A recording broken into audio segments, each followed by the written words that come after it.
Seu Deus e Pai, já estamos agradecidos, ó Deus, por tudo que tem acontecido na nossa igreja. Estamos agradecidos, ó Deus, porque o Senhor tem sido fiel para conosco, misericordioso. A Ti, ó Deus, nós declaramos, entregamos, ofertamos, ó Deus, o nosso coração nessa manhã. Pedimos, ó Pai, que a palavra do Senhor venha transformar as nossas vidas e que as verdades que vão estar aqui, Senhor Deus, sejam também as verdades que estão dentro de nós. Por isso, ajuda-nos, ó Deus, e fala conosco, em nome de Jesus. Amém. Meus irmãos, os irmãos sabem que nós viemos de uma série de mensagens sobre a grande comissão dos evangelhos. Expomos todo o evangelho de Marcos, versículo por versículo, demorou quase um ano, e agora chegamos aqui no livro de Atos, escrito por Lucas, o médico, e junto com Paulo viajou com o intuito de pregar a palavra de Deus e fazer a obra missionária. E ele, como historiador inspirado pelo próprio Espírito Santo, traz para nós o que aconteceu depois da ressurreição e qual foi o impacto, a resposta, qual foi a história depois da ascensão de Cristo. Mas nessa manhã ele começa falando sobre, nessa manhã nós lemos, quando ele começa falando sobre a própria ascensão. E ele destaca algumas coisas importantes que aconteceram naquele primórdio da vida da igreja. Por isso eu tenho algumas perguntas para fazer para cada um de nós, à medida que ouvimos a palavra de Deus nessa manhã. A primeira pergunta é: quando eu olho, quando eu vejo, quando eu leio esse texto, eu penso na história deles, e eu penso na minha história, eu vejo algumas coisas em comuns. Eu sou cristão, mas será que eu sou cristão como eles?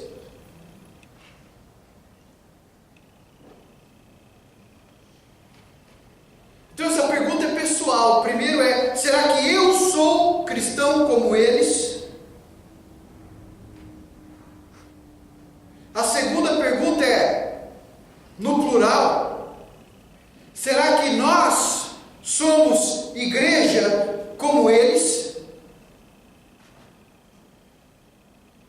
Por isso, à medida que nós vamos lendo esse texto, nós vamos entendendo o que aconteceu, a história, nós vamos perceber o que era mais importante para eles, como eles tomavam decisões, como eles entendiam tudo o que acontecia ao seu redor e ao seu mundo, e qual era a primazia nas suas atitudes e ações de coração e desejo. O que era importante para eles? Se eu traduzo para as perguntas que eu fiz em relação a nós, eu penso: será que o que era importante para eles é importante para mim? Será que o que era importante para Jesus é importante para mim? Será que é importante para nós como igreja o que era importante para aquela igreja? Nós somos partes daquela igreja. Eu digo partes porque estamos espalhados no mundo todo, porém uma congregação diferente.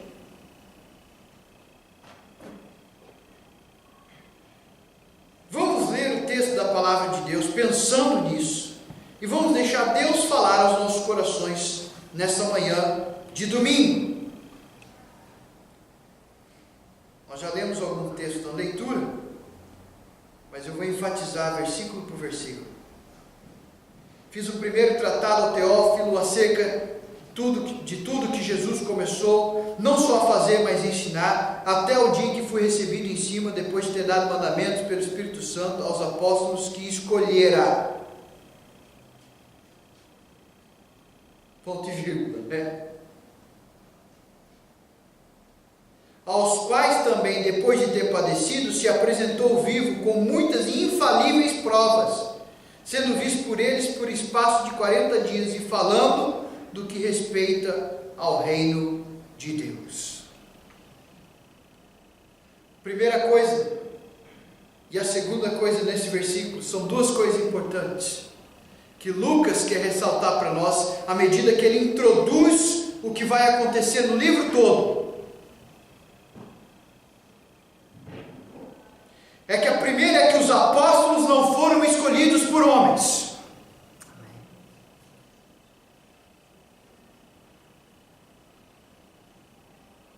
Ele enfatiza essa questão quando ele diz, essa afirmação quando ele diz, os apóstolos a quem Jesus escolhera.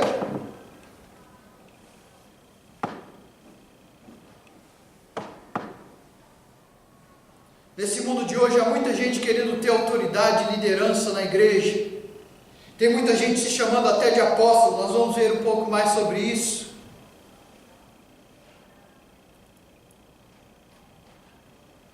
Alguém que se diz o próprio representante de Cristo na terra. Mas fica evidente aqui, meus irmãos, no texto das Escrituras, que os 12, inclusive Judas, não foram escolhidos por homens, foram escolhidos por Jesus Cristo. Nós vamos falar sobre o apóstolo Paulo ainda, e você vai entender como foi o chamado dele, mas ele também foi chamado por Jesus Cristo para ser apóstolo. Um apóstolo é chamado pelo próprio Senhor Jesus e não pelos homens. É o que a Bíblia está nos dizendo. E quando eu comecei essa mensagem, eu comecei a perguntar sobre o que é mais importante.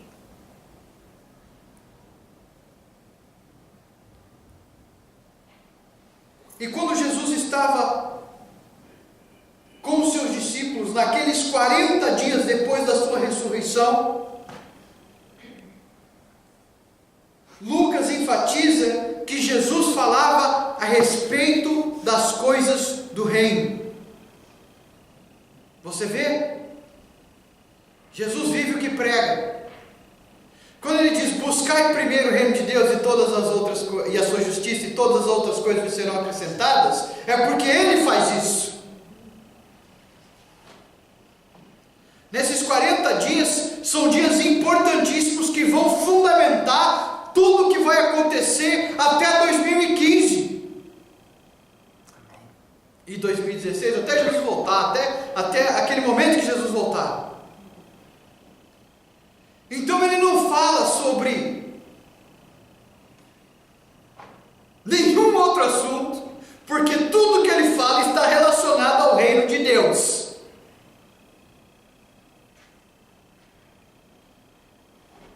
Ah, meus irmãos, se o nosso coração fosse assim, se as coisas mais importantes fossem um assunto da nossa boca.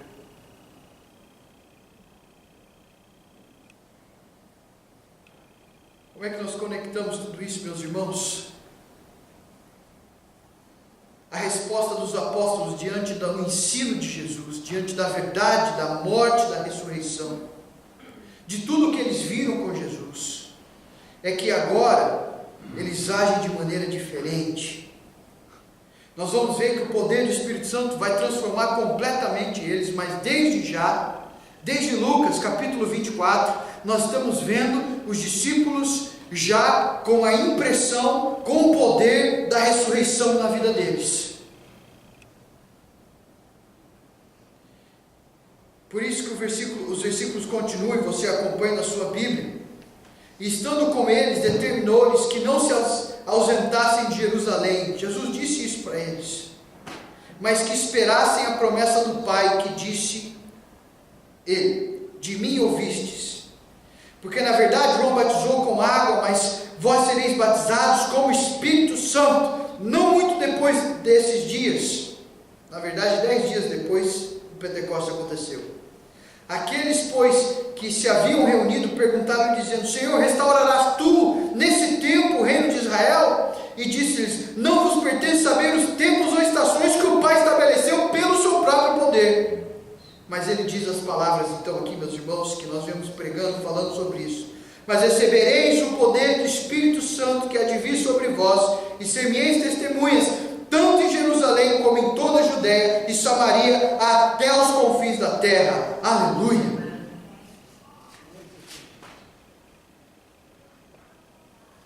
Os discípulos precisavam esperar pela vinda do Espírito Santo. Já era o Espírito Santo que os mantinha com Jesus, já era o Espírito Santo que os levava em obediência, mas, meus irmãos, nós vemos aqui uma ação sobrenatural e excepcional que vai acontecer uma vez na história da igreja. Porque a partir daquele momento, todos aqueles que têm Cristo também têm o Espírito Santo.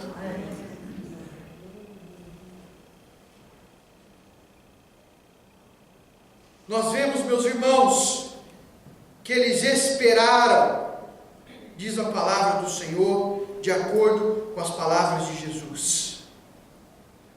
Mas nessa espera, eles queriam saber quando, Senhor, quando que o Senhor vai restaurar Israel? Eles estavam perguntando quando que o reino de Roma vai ser destruído, quando que o reino de Deus vai ser estabelecido, quando tudo isso vai acontecer? E Jesus responde para eles: isso não é importante. É isso que Jesus diz em suas palavras. Não importa você saber quando, nem os tempos, nem as eras. Há algo mais importante para vocês nesse momento. Eu quisera, meus irmãos, que todo mundo entendesse isso, que ao invés de ficar fazendo matemática para ver quando Jesus vem, é se preparar, porque uma hora ele vem. Ao invés de tentar marcar a volta dele como muitos fizeram, até alguns anos atrás, nós tínhamos billboards, como é que fala isso? A gente tinha outdoors, né? Lá no Brasil a gente fala outdoors. Tinha outdoors espalhados na África do Sul, no Brasil, não sei se aqui no Canadá apareceu também. Um camarada marcando a volta de Jesus nos Estados Unidos. Camarada não. Marcou a volta de Jesus, nem irmão é. Mas nós vemos toda essa parafernália teológica tentando estabelecer as coisas, as eras, quando Jesus diz: isso não é importante, isso é assunto do Pai.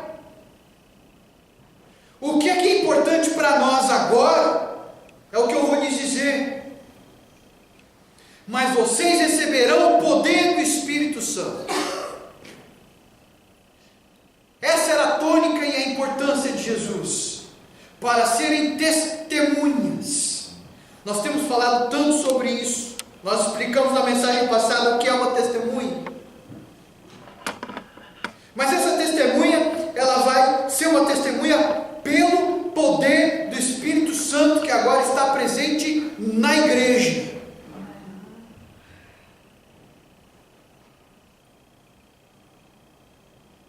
Não somos testemunhas pelas nossas forças, nem pela nossa inteligência.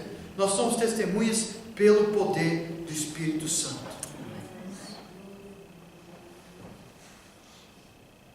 Mas vejam bem, meus irmãos, que Jesus diz testemunhas.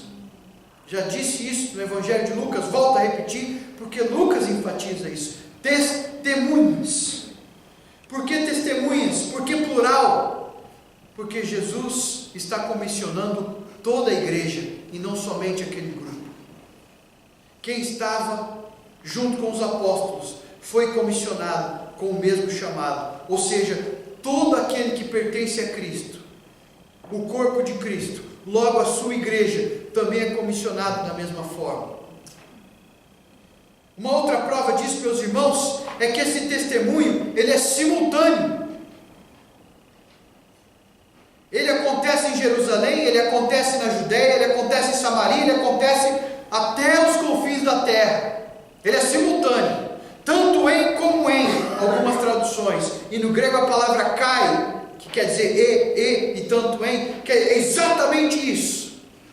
Ela quer juntar, quer dizer que é simultâneo, ao mesmo tempo.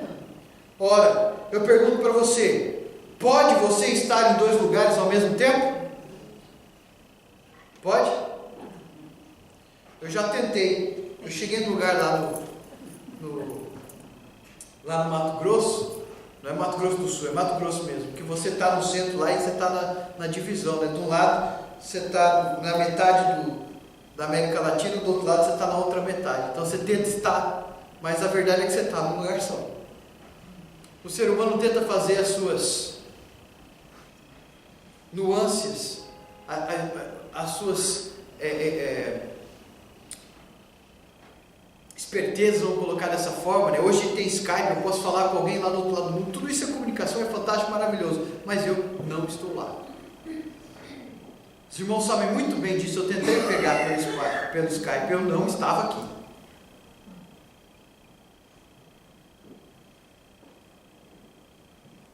O fato é, meus irmãos, que como é que nós vamos ser testemunhas tanto em Jerusalém como em Judéia e Samaria ao mesmo tempo, se nós não podemos estar em dois lugares ao mesmo tempo? Mais uma vez, o chamado de sermos testemunhas não é para uma pessoa só, é para toda a igreja de Cristo. E hoje, nesse exato momento, meus irmãos, nós temos irmãos na China, nós temos irmãos no Brasil, nós temos irmãos no Alasca, nós temos irmãos na América, nós temos irmãos no sul da África, nós temos irmãos em todos os lugares que você possa imaginar. Hoje tem gente se reunindo em nome de Jesus para serem testemunhas com uma comunidade de que Ele está vivo.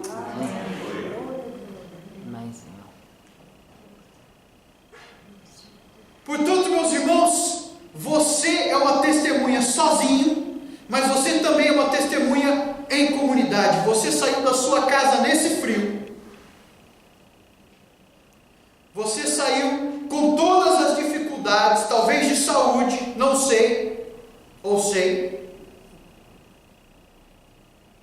e você decidiu ser testemunha de que Jesus está vivo, ao vir nesse lugar de adoração, fazer exatamente o que crentes no mundo inteiro estão fazendo. Alguém se levanta, abre a Bíblia, lê o texto, explica o texto, porque Deus abençoa quando a palavra de Deus é testemunhada.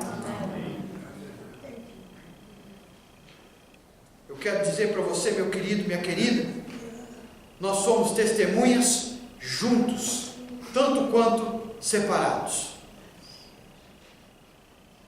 É por isso que nós podemos ser testemunhas. Eu sou testemunha junto com meu irmão lá na África. Eu sou testemunha, eles são testemunhas comigo aqui no Canadá, no Brasil, em Portugal, nos Açores, aonde Deus enviar o seu povo. Os discípulos foram testemunhas de toda a vida de Jesus. Como assim, pastor? Ora, Lucas testemunhou também do nascimento de Jesus. Jesus nasceu de uma virgem. Ele não era testemunha, ele não estava lá, ele não viu. Mas ele, como historiador, testemunhou, escrevendo o que aconteceu. Nós também somos testemunhas assim. Nós não vimos, mas somos testemunhas. De toda a vida. Os apóstolos viram o ministério de Jesus, viram a morte de Jesus, viram a ressurreição de Jesus, e agora, meus irmãos, fechando um ciclo no plano de redenção do nosso Deus, eles viram Jesus ser levado aos céus. Somente 3 homens passaram por isso: Enoque, Elias e Jesus. Desses 3, 2 não morreram. Enoque não passou por morte, Elias não passou por morte. O único que morreu, ressuscitou e foi aos céus, o nome dele é Jesus Cristo. Único, porque Ele é Deus. Eles viram, e quando eles viram, eles lembravam das palavras de Jesus, com certeza eles são praticamente repreendidos pelos anjos. O que vocês estão procurando aqui? Ele não disse que ia enviar o Espírito Santo? Agora eu quero que vocês saibam que um dia, assim como ele foi levado aos céus, ele volta. E os outros apóstolos, inclusive Paulo, vão nos dizer que quando ele voltar, todo olho verá, toda a língua confessará, todo joelho se dobrará, alguns para a glória. E eu fico imaginando, talvez seja num domingo como esse, talvez a igreja orando junto, talvez a igreja cantando, eu não sei, talvez a igreja pregando, talvez a gente no dia a dia, trabalhando, de repente, a gente olha, os tetos se abrem, e nós vemos o nosso Senhor vindo das nuvens dos céus, buscar a sua igreja.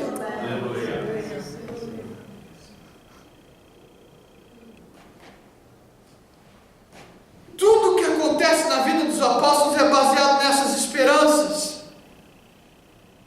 E nós vamos ver as atitudes deles, meus irmãos. Eles mudam. Pedro muda, lembra? Que quando Jesus disse para ele, está escrito, vocês vão me abandonar, Pedro disse, não, eu não. Mas Pedro muda, olha só como eles mudam. A ressurreição tem um impacto na vida deles, a ascensão tem um impacto na vida deles. Eu quero trazer para nós o que isso traz.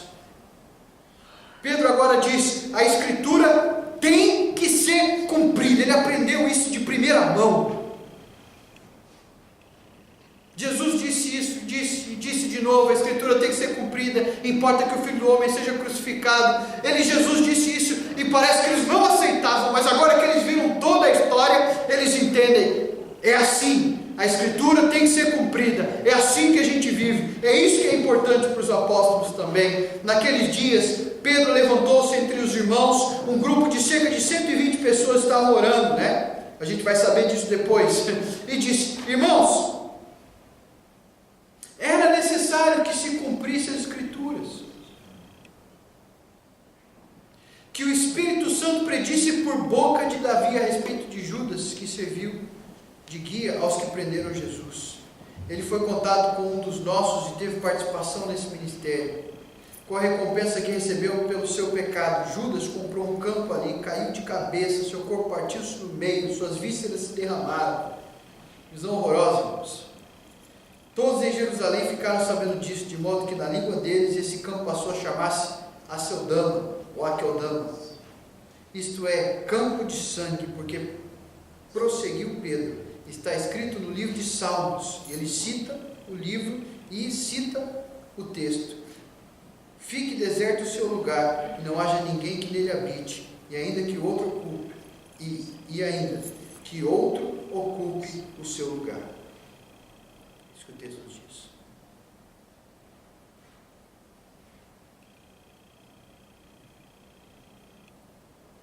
Juntando esses dois textos, meus irmãos, nós vamos aprender uma coisa importante. Eu voltei no slide para mostrar isso para vocês, nesse ponto. Duas coisas se tornam essenciais para os apóstolos. Nós vemos os apóstolos que não conseguiram orar com Jesus. Nós vemos Pedro impulsivamente tentando fazer as coisas, cortando a orelha de um soldado. Nós vemos um Pedro que duvida da palavra de Deus, quando Jesus diz algo e ele ainda diz, está escrito, ele não entende, ele não aceita, porque deveria ser muito difícil. Nós todos agiríamos da mesma forma. Mas nós vemos agora, meus irmãos, essa mudança. Olha o que se torna importante para eles, olha o que se torna o passo da vida deles. Vejam que eles estavam no cenáculo, meus irmãos, e eles estavam fazendo o que, irmãos? Orando. Estava junto com eles os apóstolos, Maria, mãe de Jesus, quem mais, irmãos? Judas e Tiago, entre aspas, né? O texto deixa claro que Maria teve outros filhos além de Jesus.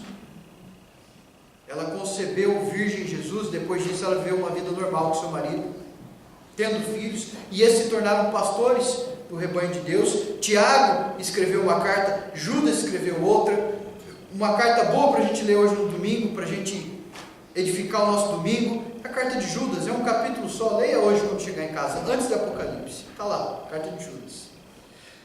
E eles estavam juntos, e eles fizeram algumas coisas importantíssimas. Eles esperaram e oraram.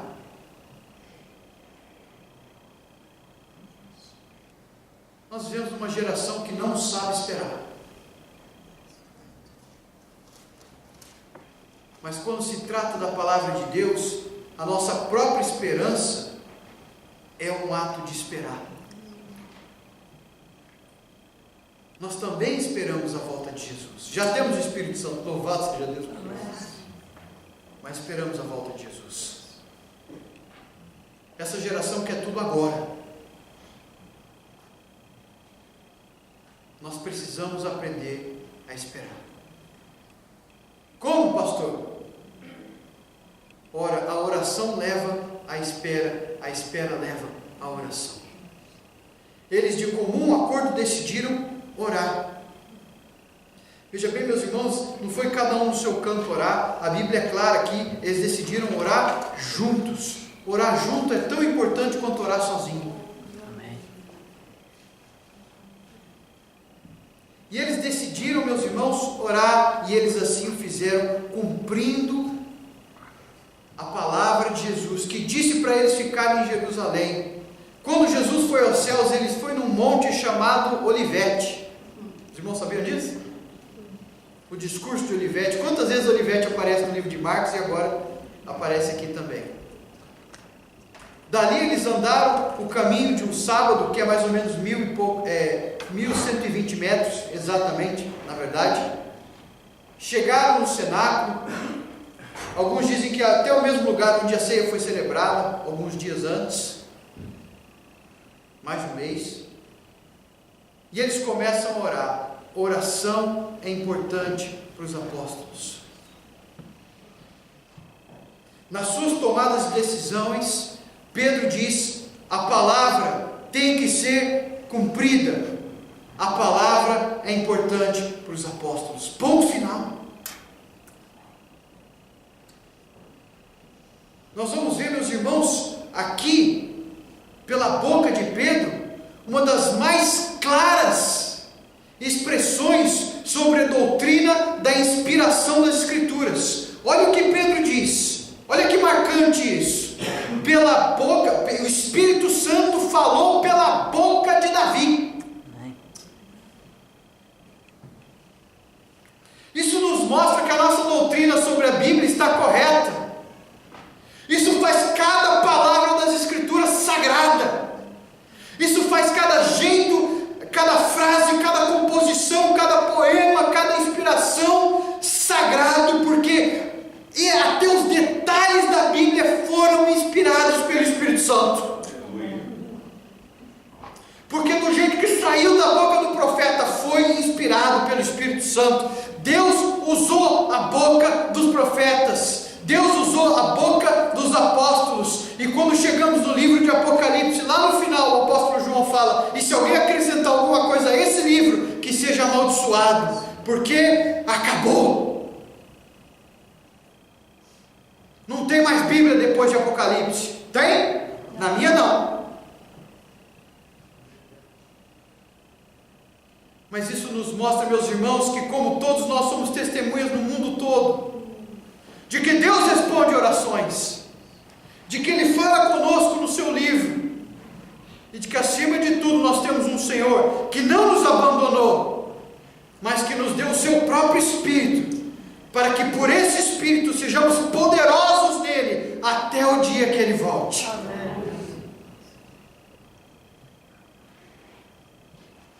Então eu termino perguntando para você a mesma coisa.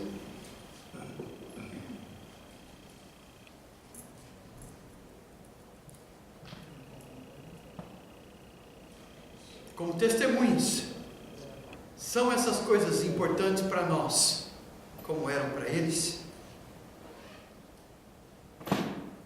detalhe na história é que Pedro fala sobre a destruição do ímpio, dando o exemplo de Judas. Não é à toa que ele chama Judas de ímpio,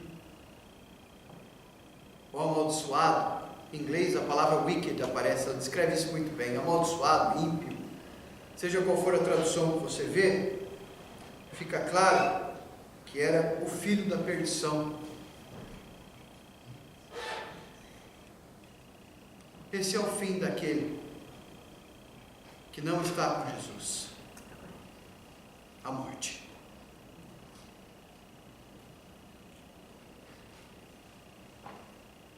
A pintura, o quadro é grotesco. Ele se enforca numa árvore, por causa da gravidade, provavelmente uma árvore perto de um abismo. A gravidade faz a podridão do corpo dele, né? Ser rasgada de maneira que as suas vísceras vão ao chão. Tamanha violência da força da gravidade.